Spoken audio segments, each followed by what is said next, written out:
L'homme de la prophétologie. Message du temps, sans copie ni copyright.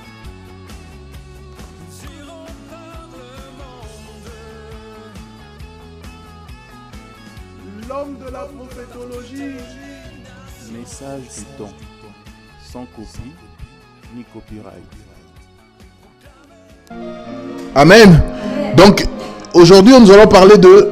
Je peux parler par mystère, je peux parler par révélation, je peux parler par connaissance. Amen. Et il faut savoir une chose dans la vie, que Dieu parle encore par mystère aujourd'hui. Amen.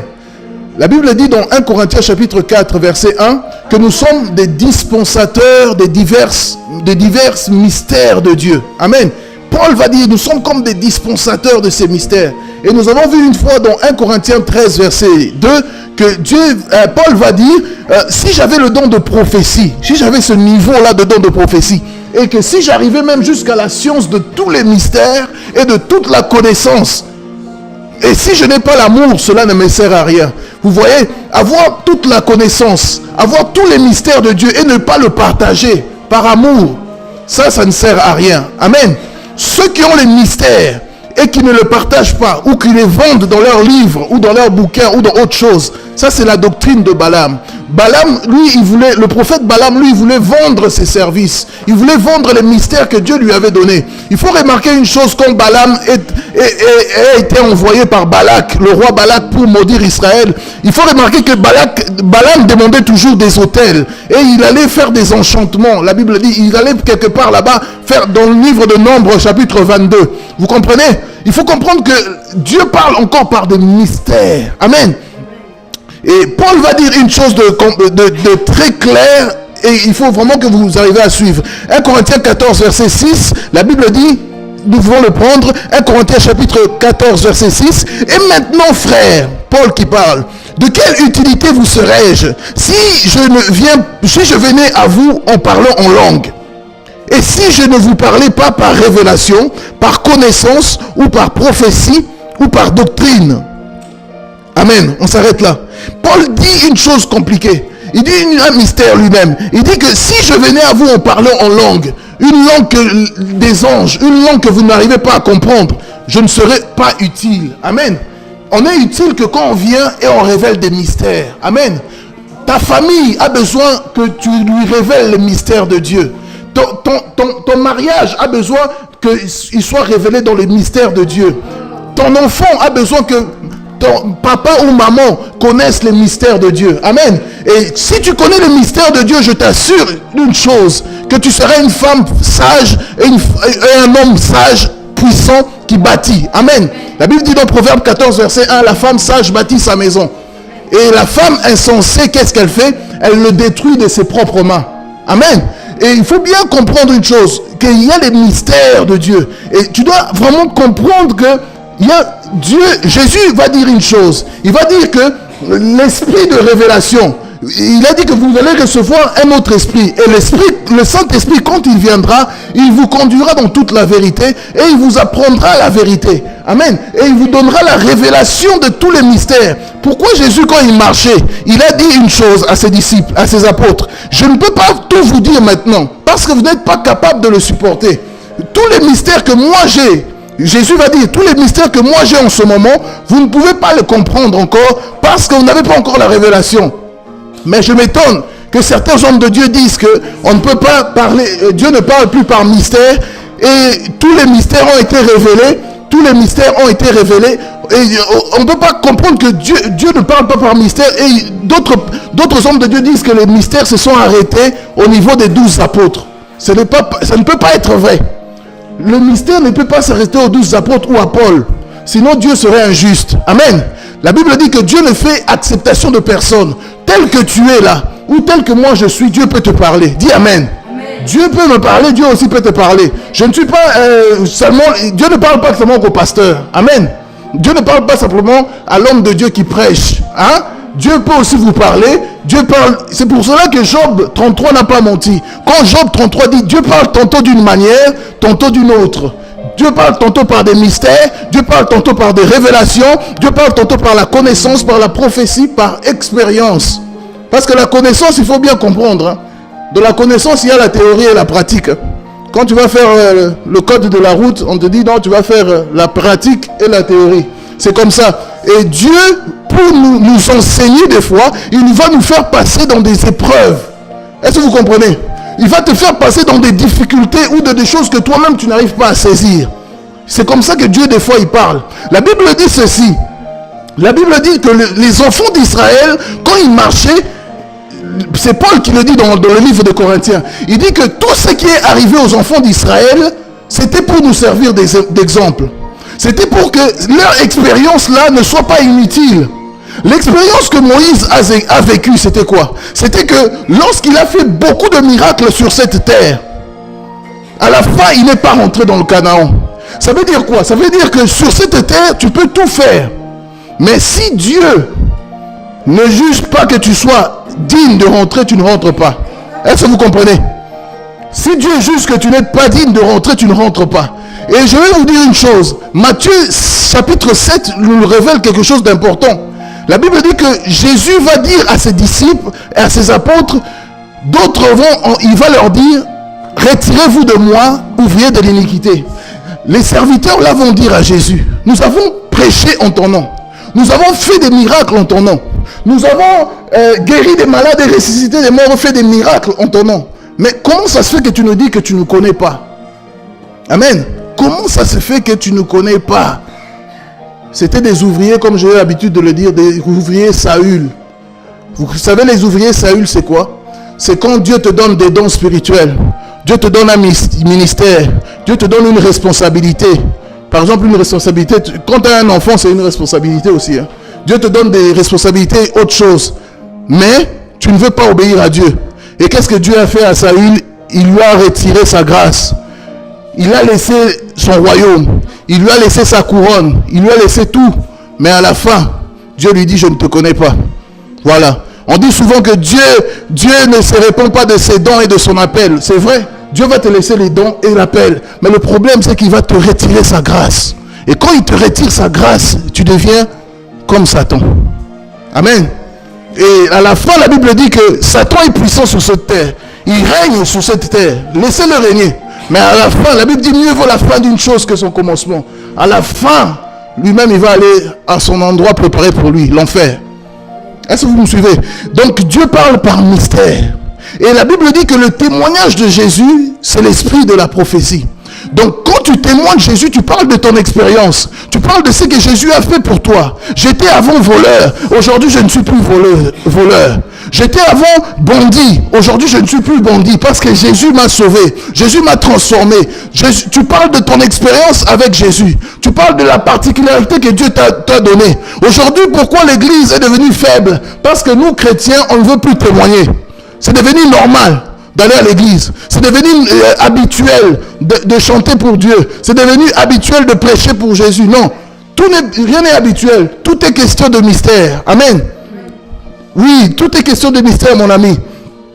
Et il faut bien comprendre une chose, que Dieu parle par révélation, Dieu parle par mystère, Dieu parle par connaissance. Amen. Jésus a dit à la femme samaritaine, écoutez-moi, Jésus va dire, je vais arrêter là, il va dire, la femme samaritaine va dire, nous adorons sur cette montagne. Mais vous dites qu'il faut aller adorer à Jérusalem. Jean chapitre 4. Mais Jésus va dire, vous adorez ce que vous ne connaissez pas. Vous ne connaissez pas et vous n'expérimentez pas ce Dieu-là. Vous ne prenez pas le temps d'aller en profondeur avec ce Dieu. Nous adorons ce que nous connaissons. C'est la raison pour laquelle l'heure vient où les vrais adorateurs adoreront le Père en esprit et en vérité. Amen. L'heure vient. Dieu a besoin que tu le connaisses en vérité. Dieu a besoin que tu ne viennes pas simplement pour chanter. Non. Dieu a besoin que quand tu quittes ta maison, tu viens à l'église. Tu viens à l'heure de la réunion. Tu apportes quelque chose. Amen. Il faut se préparer chez nous, à la maison. Est-ce que vous comprenez? Il faut se préparer chez nous. Tu viens comme ça. Tu dis maintenant, ça y est. Je vais apporter une offrande à Dieu. Amen. Est-ce que vous comprenez? Dieu est un Dieu très mystérieux. Il peut te guérir au début du culte, comme il peut te guérir à la dernière seconde du culte. Il peut te guérir pendant que tu écoutes la parole. Il peut te guérir pendant qu'on est en train de chanter. Nous, hommes de Dieu, on ne peut pas contrôler ça. S'il y a un homme de Dieu qui vous dit non, moi je sais comment contrôler les guérisons, je vais commencer à vous vendre tous d'eau, de l'huile. Non, non, non, ça ne marche pas comme ça. Est-ce que vous comprenez? Dieu est encore mystérieux. Je vous dis la vérité. Dieu est encore mystérieux et il est mystérieux et il étonne toujours des gens. Et c'est comme ça que Dieu est. Dieu, il est mystère et encore mystère et mystérieux. Et la Bible dit que la seule fois où Dieu sera plus mystérieux, ce sera à la fin. C'est comme ça que Paul va dire 1 Corinthiens 13, la connaissance s'arrêtera. Les mystères finiront, mais l'amour ne finira jamais. Ça veut dire quoi? Ça veut dire que la connaissance va s'arrêter. Ce que nous, on connaît en partie. On connaît en partie. Mais ce qui il va arriver là-bas, ce que Dieu va se révéler à la fin, ça sera autre chose encore. Amen. Vous voyez que nous avons un Dieu mystérieux. Si Dieu ne parle pas par mystère, mon ami, c'est qu'il n'est plus Dieu. Sinon, tout le monde le comprend. Oh non, moi je sais comment il est. Ah bon, il fait chaud. Ah, Dieu m'a parlé comme ça. Il fait froid. Ah non, Dieu il va me parler demain. Non, non, il ne dit pas ça. Il dit que lui, il se cache. La Bible dit, tu es l'Éternel Dieu qui te cache. Et il se révèle à celui qui le cherche. Quand on cherche quelque chose, c'est que c'est mystérieux. Jésus va donner, pour ceux qui disent qu'il ne faut pas prêcher par expérience, tous les paraboles que Jésus va prendre, Jésus va parler de l'expérience d'un homme, d'un fils prodigue avec son père. Il va dire un fils prodigue, un père avait 2 fils. Un autre fils a pris tous ses biens et il est parti. Et la Bible dit que le fils prodigue est rentré en lui-même et il est revenu vers son père. Ça, c'est une expérience. Il y a l'expérience du combat de David contre Goliath. Saül, le roi, il dit à David, tu ne peux pas battre Goliath. Parce que lui, c'est un homme qui est fort. Il est guerrier depuis sa jeunesse. David regarde Saül. Il lui dit, le Dieu qui m'a ouvert, non, le Dieu qui m'a délivré de la griffe du lion et de la patte de l'ours, le Dieu que j'ai expérimenté, le Dieu que je connais, toi aussi tu dois prier comme ça. Le Dieu qui m'a délivré, regarde tous les soucis que tu as traversés dans ta vie. Tu dois prier comme ça. Tu dois être fier de connaître Dieu. Mais les chrétiens, ils ont peur. Mais alors que tout ton parcours, tout le parcours que tu as eu là, ça prouve que Dieu est encore avec toi et il te tient par la main. Il faut être courageux et aller le témoigner dehors. Il faut être courageux et aller témoigner dans nos lieux là où on travaille. Là où on va même aux ascédiques. Là où on va même chez l'assistance sociale. On est prêt à témoigner ça. Même à l'hôpital, chez le médecin. Dire que Dieu est vivant. Même si le médecin vient te dire non, madame, monsieur, votre fille va mourir demain. Tu dis non, nous on a un Dieu qui est vivant. Il peut ressusciter les morts. On a besoin des chrétiens comme ça. On n'a pas besoin des chrétiens qui viennent remplir toute l'église. Non, Dieu n'a que faire de ça. On a besoin des chrétiens authentiques. Et c'est comme ça que la Bible dit dans Antioche, on regardait les chrétiens, c'est là la première fois qu'on a appelé les chrétiens. Pourquoi? Parce qu'on dit qu'ils étaient comme Christ. Être comme Christ, c'est pas de la blague. La Bible dit dans 1 Jean, tel qu'il est, c'est tel que nous sommes. La Bible dit, tout disciple accompli sera comme son maître. Et il faut savoir une chose aussi, je vais finir là. L'expérience, c'est la somme de tous tes échecs que tu as vus et la somme de toutes tes réussites aussi, que Dieu te fait passer par sa souveraineté. Pourquoi? Pour que tu deviennes un disciple accompli. Il faut que tu sois accompli. Oh non, mon premier fiançailles a été un fiasco. Je ne veux plus me marier. Non.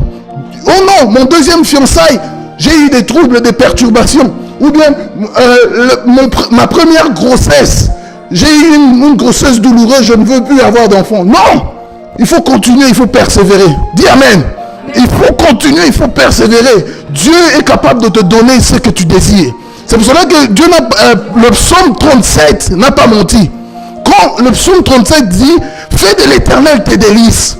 Même si aujourd'hui tu n'as pas, même si aujourd'hui tu as échoué, même si aujourd'hui on te critique, même si aujourd'hui on parle du mal de toi, un jour tu continues, tu persévères à faire de l'Éternel tes délices. Il te donnera ce que ton cœur désire. Il te donnera ce que ton cœur veut. Il te donnera ce que toi tu veux. Si tu cherches même une guérison, je vous assure, une femme qui avait la perte de sang depuis 12 ans, une femme qui avait la perte de sang depuis 12 ans, ce n'est pas Jésus qui a prié pour lui. Ce n'est pas Jésus, ce n'est pas un pasteur qui est venu prier pour elle. La Bible dit qu'elle se disait en elle-même, si je sors et que j'arrive à toucher Jésus, je serai guéri.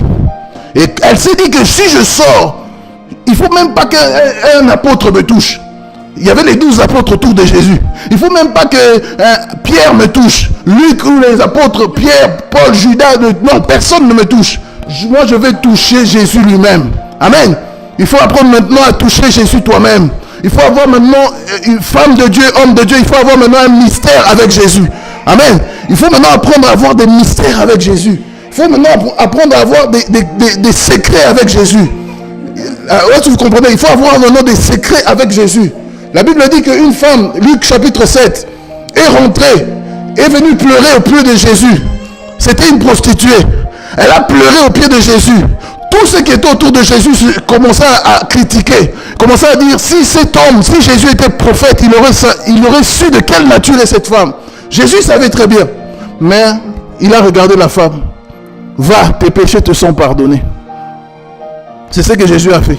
Va, tes péchés. Ça, c'est un mystère. Et là, les gens, ils ont dit, oh, comment il peut pardonner les péchés? Oui, Dieu peut pardonner les péchés encore aujourd'hui. Je viens de dire que Dieu peut purifier encore et transformer les vies encore aujourd'hui. Dieu peut encore changer ta vie, changer ton statut. Même si tu étais drogué, même si tu étais bandit, même si tu étais un caïd de la cité, Dieu peut te transformer, tu deviens prédicateur de l'évangile. C'est ça le mystère. C'est ça le mystère. Et ceux qui te connaissaient avant ne te connaîtront plus avant. La Bible dit ce qui étonne le monde, ce qui fait trembler le monde, c'est que la prostituée se marie. Est-ce que vous savez ça? C'est que la femme qui est dédaignée se marie. Est-ce que vous comprenez? C'est ce qui fait peur. Dieu fait des choses inouïes. La Bible dit que cette prostituée-là a été pardonnée. C'est que cette prostituée-là qu'on ne calculait pas a été pardonnée. Amen. C'est ça le mystère de Dieu. Dieu est tellement mystérieux que si on veut le rentrer dans les religions, dans les habitudes, on n'arrive pas. Amen.